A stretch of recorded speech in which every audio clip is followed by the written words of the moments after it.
Welcome, dear friends, to the enchanting world of words, the Millennium Library. Here, memories take us back to warm nights where grandmothers and mothers wove the most wonderful tales.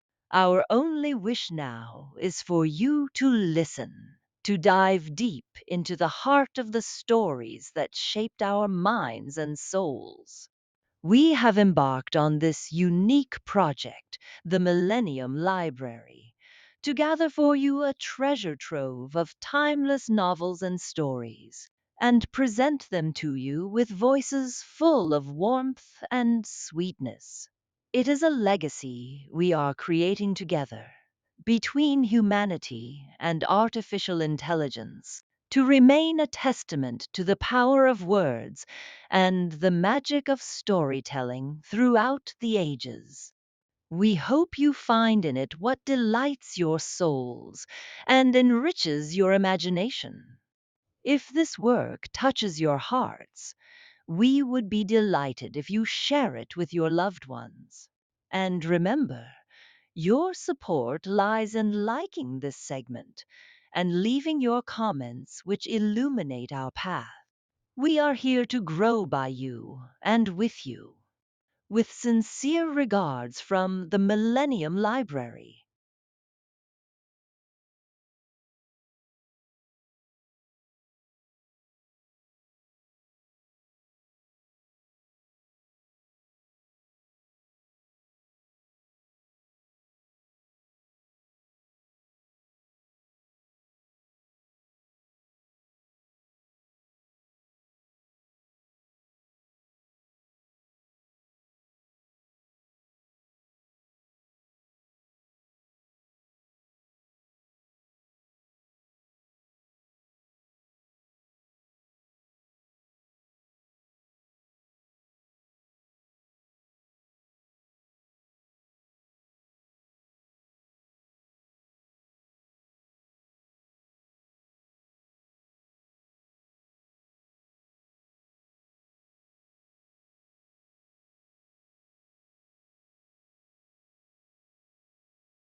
The return of Ulysses.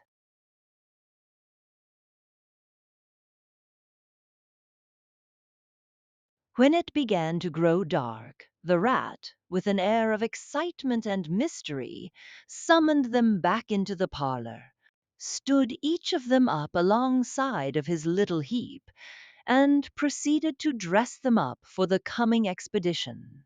He was very earnest and thoroughgoing about it, and the affair took quite a long time. First, there was a belt to go round each animal, and then a sword to be stuck into each belt, and then a cutlass on the other side to balance it. Then a pair of pistols, a policeman's truncheon, several sets of handcuffs, some bandages and sticking plaster, and a flask and a sandwich case. The badger laughed good humoredly and said, "All right, Ratty. It amuses you, and it doesn't hurt me. I'm going to do all I've got to do with this here stick." But the rat only said, "Please, Badger, you know I shouldn't like you to blame me afterwards and say I had forgotten anything." When all was quite ready, the badger took a dark lantern in one paw, grasped his great stick with the other, and said, "Now then, follow me. Mole first, 'cause I'm very pleased with him. Rat next, Toad last. And look here, Toady, don't you chatter so much as usual, or you'll be sent back as sure as fate." The toad was so anxious not to be left out that he took up the inferior position assigned to him without a murmur, and the animals set off. The badger led them along by the river for a little way, and then suddenly swung himself over the edge into a hole in the river bank, a little above the water. The mole and the rat followed silently, swinging themselves successfully into the hole, as they had seen the badger do. But when it came to Toad's turn, of course he managed to slip and fall into the water with a loud splash and a squeal of alarm. He was hauled out by his friends, rubbed down and wrung out hastily, comforted and set on his legs. But the badger was seriously angry, and told him that the very next time he made a fool of himself, he would most certainly be left behind. So at last they were in the secret passage, and the cutting out expedition had really begun. It was cold and dark and damp and low and narrow, and poor Toad began to shiver, partly from dread of what might be before him, partly because he was wet through. The lantern was far ahead, and he could not help lagging behind a little in the darkness. Then he heard the rat call out warningly, "Come on, Toad!"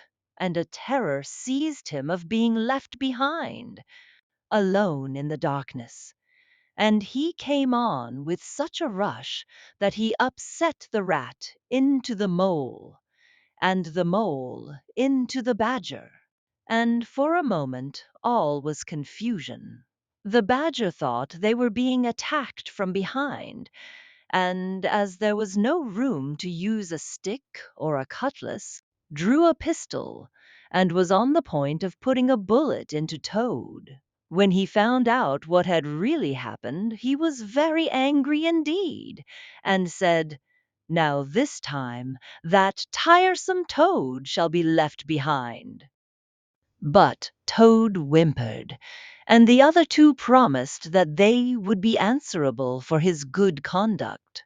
And at last the badger was pacified, and the procession moved on. Only this time the rat brought up the rear, with a firm grip on the shoulder of Toad. So they groped and shuffled along, with their ears pricked up and their paws on their pistols, till at last the badger said, "We ought by now to be pretty nearly under the hall." Then suddenly they heard, far away as it might be, and yet apparently nearly over their heads, a confused murmur of sound, as if people were shouting and cheering and stamping on the floor and hammering on tables. The toad's nervous terrors all returned, but the badger only remarked placidly, "They are going it, the weasels." The passage now began to slope upwards. They groped onward a little further, and then the noise broke out again, quite distinct this time, and very close above them. "Oo-ray-o-ray!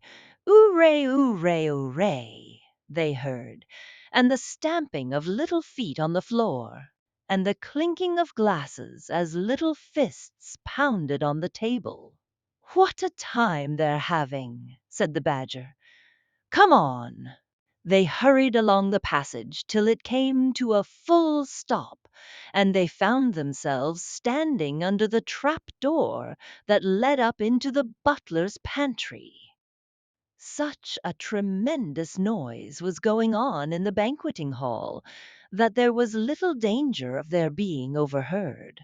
The badger said, "Now, boys, all together," and the four of them put their shoulders to the trap door and heaved it back. Hoisting each other up, they found themselves standing in the pantry, with only a door between them and the banqueting hall, where their unconscious enemies were carousing. The noise, as they emerged from the passage, was simply deafening. At last, as the cheering and hammering slowly subsided, a voice could be made out saying, "Well, I do not propose to detain you much longer." Great applause. But before I resume my seat, renewed cheering, I should like to say one word about our kind host, Mr. Toad. We all know Toad. Great laughter. Good Toad, modest Toad, honest Toad, shrieks of merriment. "Only just let me get at him," muttered Toad, grinding his teeth. "Hold hard a minute," said the badger, restraining him with difficulty. "Get ready, all of you. Let me sing you a little song," went on the voice, "which I have composed on the subject of Toad." Prolonged applause. Then the chief weasel for it was he began in a high, squeaky voice. Toad he went a-pleasuring gaily down the street. The badger drew himself up, took a firm grip of his stick with both paws, glanced round at his comrades, and cried, "The hour is come, follow me," and flung the door open wide. My! What a squealing and a squeaking and a screeching filled the air! Well might the terrified weasels dive under the tables and spring madly up at the windows. Well might the ferrets rush wildly for the fireplace and get hopelessly jammed in the chimney. Well might tables and chairs be upset, and glass and china be sent crashing on the floor, in the panic of that terrible moment when the four heroes strode wrathfully into the room. The mighty badger, his whiskers bristling, his great cudgel whistling through the air. Mole, black and grim, brandishing his stick and shouting his awful war cry, "A mole! A mole!" Rat, desperate and determined, his belt bulging with weapons of every age and every variety. Toad, frenzied with excitement and injured pride, swollen to twice his ordinary size, leaping into the air and emitting toad whoops that chilled them to the marrow. Toad he went a-pleasuring, he yelled, "I'll pleasure 'em!" And he went straight for the Chief Weasel.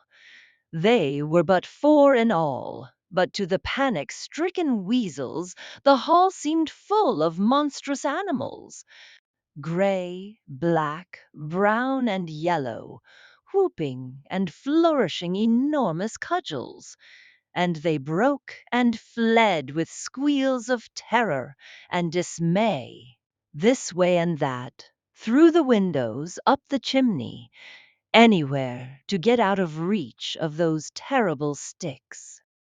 The affair was soon over. Up and down, the whole length of the hall, strode the four friends, whacking with their sticks at every head that showed itself, and in 5 minutes the room was cleared. Through the broken windows, the shrieks of terrified weasels escaping across the lawn were borne faintly to their ears. On the floor lay prostrate some dozen or so of the enemy, on whom the mole was busily engaged in fitting handcuffs. The badger, resting from his labors, leant on his stick and wiped his honest brow. "Mole," he said, "you're the best of fellows. Just cut along outside and look after those stoat sentries of yours, and see what they're doing. I've an idea that, thanks to you, we shan't have much trouble from them tonight." The mole vanished promptly through a window, and the badger bade the other two set a table on its legs again, pick up knives and forks and plates and glasses from the debris on the floor, and see if they could find materials for a supper. "I want some grub, I do," he said, in that rather common way he had of speaking. "Stir your stumps, Toad, and look lively. We've got your house back for you, and you don't offer us so much as a sandwich."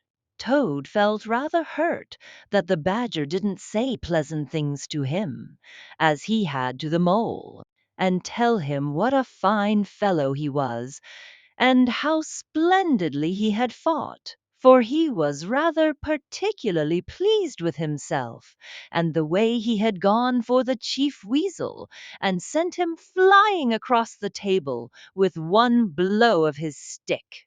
But he bustled about, and so did the rat, and soon they found some guava jelly in a glass dish, and a cold chicken, a tongue that had hardly been touched, some trifle, and quite a lot of lobster salad. And in the pantry they came upon a basketful of French rolls, and any quantity of cheese, butter, and celery. They were just about to sit down when the mole clambered in through the window, chuckling, with an armful of rifles. "It's all over," he reported, "from what I can make out, as soon as the stoats, who were very nervous and jumpy already, heard the shrieks and the yells and the uproar inside the hall. Some of them threw down their rifles and fled. The others stood fast for a bit, but when the weasels came rushing out upon them, they thought they were betrayed, and the stoats grappled with the weasels, and the weasels fought to get away, and they wrestled and wriggled and punched each other, and rolled over and over, till most of 'em rolled into the river. They've all disappeared by now, one way or another, and I've got their rifles. So that's all right." "Excellent and deserving animal," said the badger, his mouth full of chicken and trifle. "Now, there's just one more thing I want you to do, Mole, before you sit down to your supper along of us, and I wouldn't trouble you, only I know I can trust you to see a thing done, and I wish I could say the same of everyone I know. I'd send Rat if he wasn't a poet. I want you to take those fellows on the floor there upstairs with you, and have some bedrooms cleaned out and tidied up and made really comfortable. See that they sweep under the beds, and put clean sheets and pillowcases on, and turn down one corner of the bedclothes, just as you know it ought to be done, and have a can of hot water, and clean towels, and fresh cakes of soap put in each room, and then you can give them a licking apiece, if it's any satisfaction to you, and put them out by the back door, and we shan't see any more of them, I fancy. And then come along and have some of this cold tongue. It's first rate. I'm very pleased with you, Mole." The good-natured Mole picked up a stick, formed his prisoners up in a line on the floor, gave them the order, "Quick march," and led his squad off to the upper floor. After a time he appeared again, smiling, and said that every room was ready and as clean as a new pin, and I didn't have to lick them either. He added, I thought, on the whole, they had had licking enough for one night, and the weasels, when I put the point to them, quite agreed with me, and said they wouldn't think of troubling me. They were very penitent, and said they were extremely sorry for what they had done, but it was all the fault of the chief weasel and the stoats, and if ever they could do anything for us at any time to make up, we had only got to mention it. So I gave them a roll apiece and let them out at the back, and off they ran as hard as they could. Then the Mole pulled his chair up to the table and pitched into the cold tongue. And Toad, like the gentleman he was, put all his jealousy from him, and said heartily, "Thank you kindly, dear Mole, for all your pains and trouble tonight, and especially for your cleverness this morning." The Badger was pleased at that, and said, "There spoke my brave Toad." So they finished their supper in great joy and contentment, and presently retired to rest between clean sheets, safe in Toad's ancestral home, won back by matchless valor, consummate strategy, and a proper handling of sticks. The following morning, Toad, who had overslept himself as usual, came down to breakfast disgracefully late, and found on the table a certain quantity of eggshells, some fragments of cold and leathery toast, a coffee pot 3/4 empty, and really very little else, which did not tend to improve his temper, considering that, after all, it was his own house. Through the French windows of the breakfast room, he could see the Mole and the Water Rat sitting in wicker chairs out on the lawn, evidently telling each other stories, roaring with laughter, and kicking their short legs up in the air. The Badger, who was in an armchair and deep in the morning paper, merely looked up and nodded when Toad entered the room. But Toad knew his man, so he sat down and made the best breakfast he could, merely observing to himself that he would get square with the others sooner or later. When he had nearly finished, the Badger looked up and remarked rather shortly, "I'm sorry, Toad, but I'm afraid there's a heavy morning's work in front of you. You see, we really ought to have a banquet at once, to celebrate this affair. It's expected of you, in fact. It's the rule." "Oh, all right," said the Toad readily. "Anything to oblige. Though why on earth you should want to have a banquet in the morning, I cannot understand. But you know I do not live to please myself, but merely to find out what my friends want, and then try and arrange it for 'em, you dear old badger.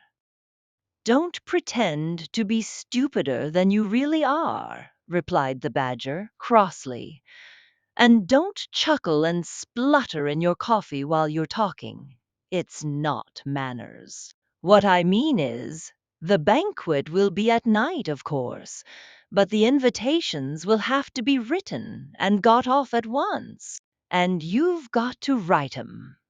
Now sit down at that table. There's stacks of letter paper on it, with Toad Hall at the top in blue and gold, and write invitations to all our friends. And if you stick to it, we shall get them out before luncheon. And I'll bear a hand, too, and take my share of the burden. I'll order the banquet. What? Cried Toad, dismayed. Me stop indoors and write a lot of rotten letters on a jolly morning like this, when I want to go around my property and set everything and everybody to rights, and swagger about and enjoy myself. Certainly not. I'll see you. Stop a minute, though. Why, of course, dear Badger. What is my pleasure or convenience compared with that of others? You wish it done, and it shall be done. Go, Badger, order the banquet. Order what you like. Then join our young friends outside in their innocent mirth, oblivious of me and my cares and toils. I sacrifice this fair morning on the altar of duty and friendship. The badger looked at him very suspiciously, but Toad's frank, open countenance made it difficult to suggest any unworthy motive in this change of attitude.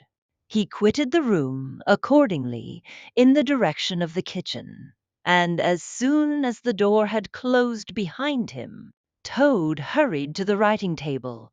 A fine idea had occurred to him while he was talking.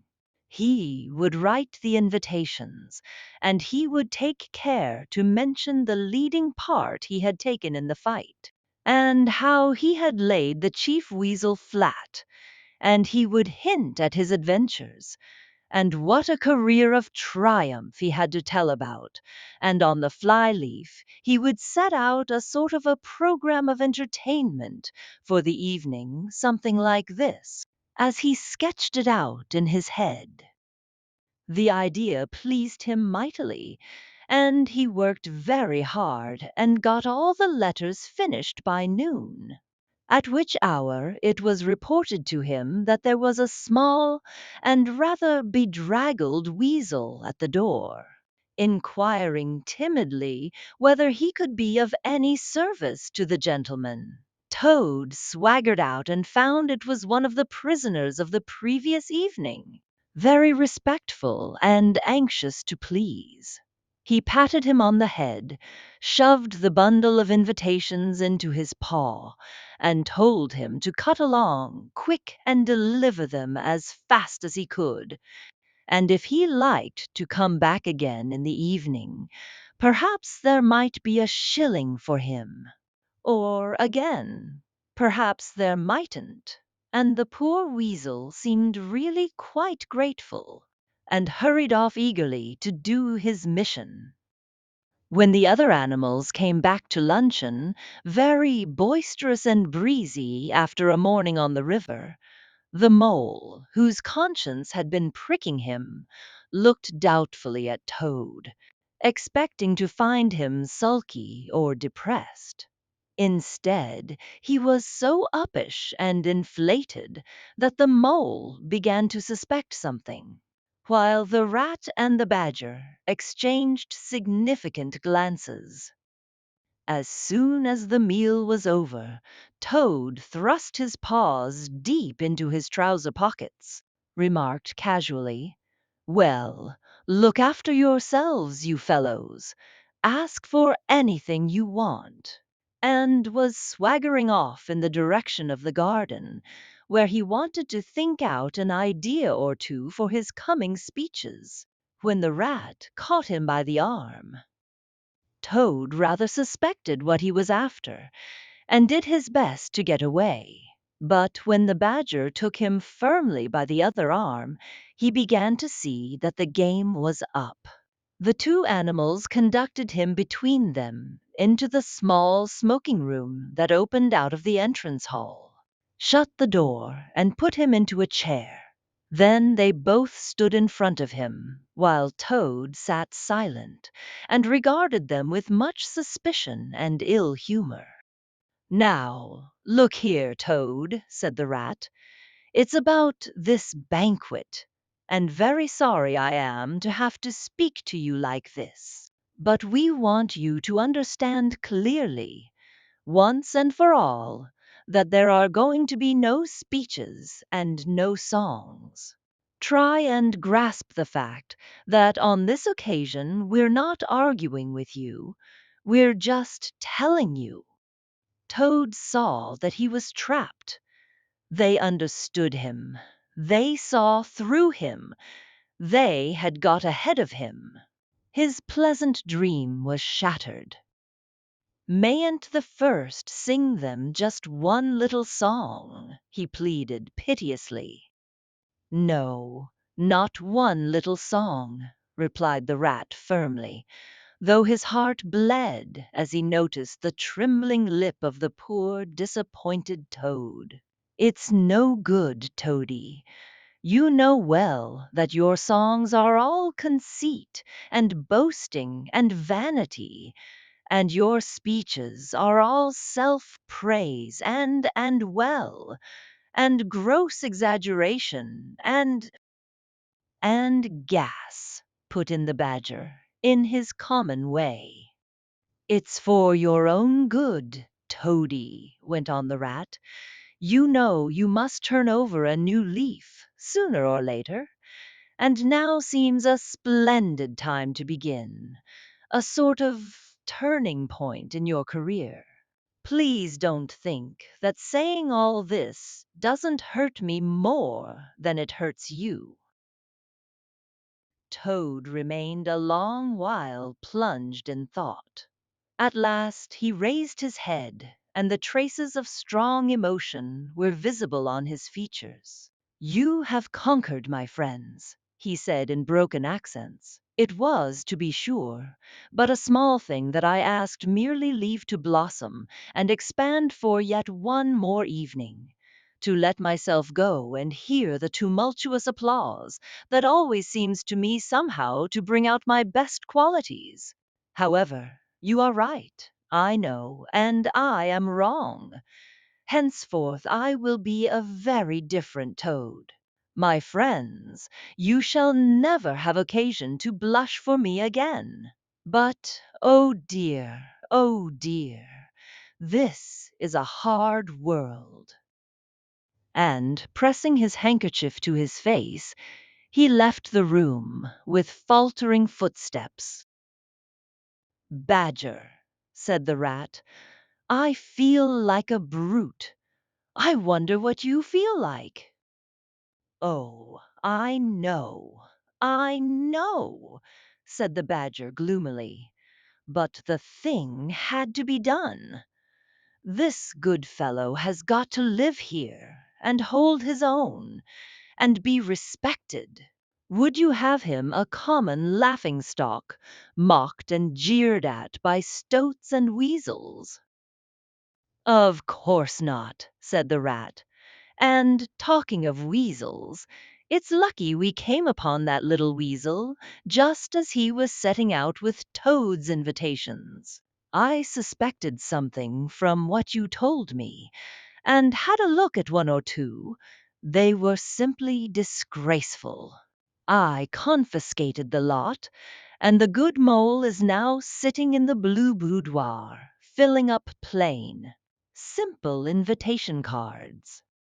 At last the hour for the banquet began to draw near, and Toad, who on leaving the others had retired to his bedroom, was still sitting there, melancholy and thoughtful. His brow resting on his paw, he pondered long and deeply. Gradually his countenance cleared, and he began to smile, long, slow smiles. Then he took to giggling in a shy, self-conscious manner. At last he got up, locked the door, drew the curtains across the windows, collected all the chairs in the room and arranged them in a semicircle, and took up his position in front of them, swelling visibly. Then he bowed, coughed twice, and letting himself go, with uplifted voice he sang, to the enraptured audience that his imagination so clearly saw, Tuad's last little song. The toad came home. There was panic in the parlors and howling in the halls. There was crying in the cowsheds and shrieking in the stalls. When the toad came home. When the toad came home. There was smashing in of window and crashing in of door. There was chivying of weasels that fainted on the floor. When the toad came home. Bang go the drums. The trumpeters are tooting, and the soldiers are saluting. And the cannon they are shooting, and the motor cars are hooting. As the hero comes. Shout hooray! And let each one of the crowd try and shout it very loud, in honor of an animal of whom you're justly proud. For it's Toad's great day. He sang this very loud, with great unction and expression, and when he had done, he sang it all over again. Then he heaved a deep sigh, a long, long, long sigh. Then he dipped his hairbrush in the water jug, parted his hair in the middle, and plastered it down very straight and sleek on each side of his face, and, unlocking the door, went quietly down the stairs to greet his guests, who he knew must be assembling in the drawing-room. All the animals cheered when he entered, and crowded round to congratulate him and say nice things about his courage, and his cleverness, and his fighting qualities. But Toad only smiled faintly, and murmured, "Not at all." Or sometimes, for a change, on the contrary, Otter, who was standing on the hearthrug, describing to an admiring circle of friends exactly how he would have managed things had he been there, came forward with a shout, threw his arm round Toad's neck, and tried to take him round the room in triumphal progress. But Toad, in a mild way, was rather snubby to him, remarking gently, as he disengaged himself, Badger's was the mastermind. The mole and the water rat bore the brunt of the fighting. I merely served in the ranks, and did little or nothing. The animals were evidently puzzled and taken aback by this unexpected attitude of his, and Toad felt, as he moved from one guest to the other, making his modest responses, that he was an object of absorbing interest to everyone. The Badger had ordered everything of the best, and the banquet was a great success. There was much talking and laughter and chaff among the animals, but through it all Toad, who of course was in the chair, looked down his nose and murmured pleasant nothings to the animals on either side of him. At intervals he stole a glance at the Badger and the Rat, and always when he looked they were staring at each other with their mouths open. and this gave him the greatest satisfaction. Some of the younger and livelier animals, as the evening wore on, got whispering to each other that things were not so amusing as they used to be in the good old days, and there were some knockings on the table and cries of "Toad! Speech! Speech from Toad! Song! Mr. Toad's song!" But Toad only shook his head gently, raised one paw in mild protest, and, by pressing delicacies on his guests, by topical small talk, and by earnest inquiries after members of their families not yet old enough to appear at social functions, managed to convey to them that this dinner was being run on strictly conventional lines. He was indeed an altered toad. After this climax, the four animals continued to lead their lives, so rudely broken in upon by civil war, in great joy and contentment, undisturbed by further risings or invasions. Toad, after due consultation with his friends, selected a handsome gold chain and locket set with pearls, which he dispatched to the gaoler's daughter with a letter that even the badger admitted to be modest, grateful, and appreciative, and the engine driver, in his turn, was properly thanked and compensated for all his pains and trouble. Under severe compulsion from the badger, even the barge woman was, with some trouble, sought out and the value of her horse discreetly made good to her, though Toad kicked terribly at this, holding himself to be an instrument of fate, sent to punish fat women with mottled arms who couldn't tell a real gentleman when they saw one. The amount involved, it was true, was not very burdensome, the gipsy's valuation being admitted by local assessors to be approximately correct.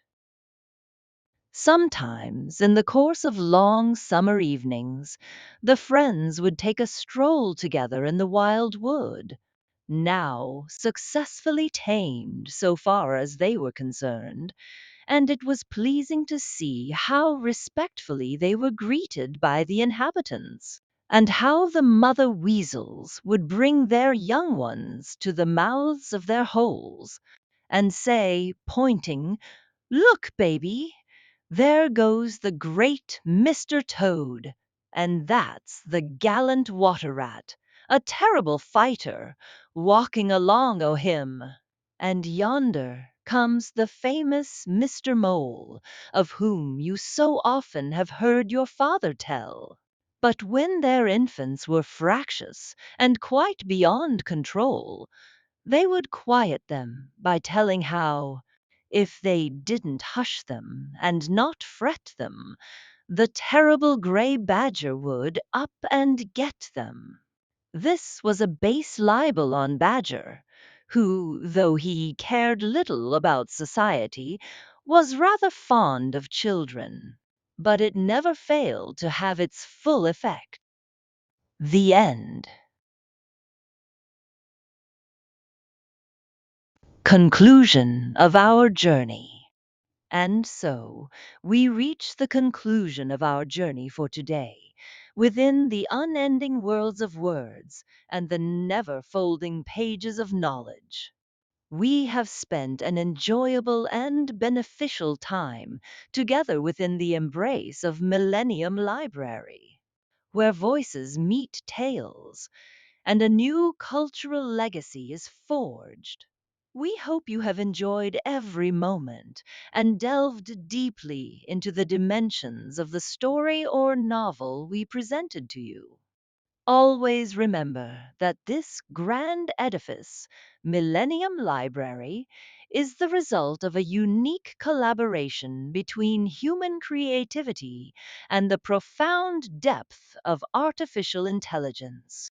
Our goal is to enrich your ears and minds with the treasures of world literature and to make knowledge accessible to everyone, while preserving the ownership rights of Millennium Library for this distinctive production.